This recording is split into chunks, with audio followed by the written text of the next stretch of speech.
torture. President, as the chairman of GSN's Freedom Movement, I draw the Council attention to the human rights situation in Sindh.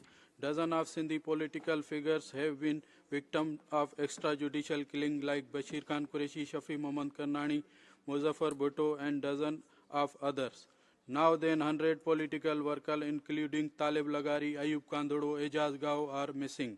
In past 25 years, more than 3,500. Our brother nation like Baloch, Pashtun, Seraiki, Gilgiti, and Kashmiri also facing same.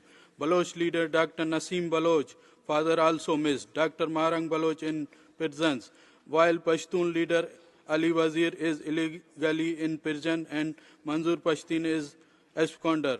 Sindh is also facing injustice like weather diversion project threaten the Indus River, demographic engineering through mass settlement and illegal land occupation.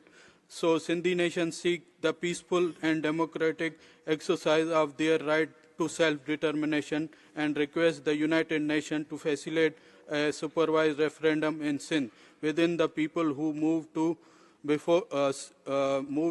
Sindh before 1954, so that Sindhi people may freely decide their political future in accordance with international law. Thank you, Mr. President.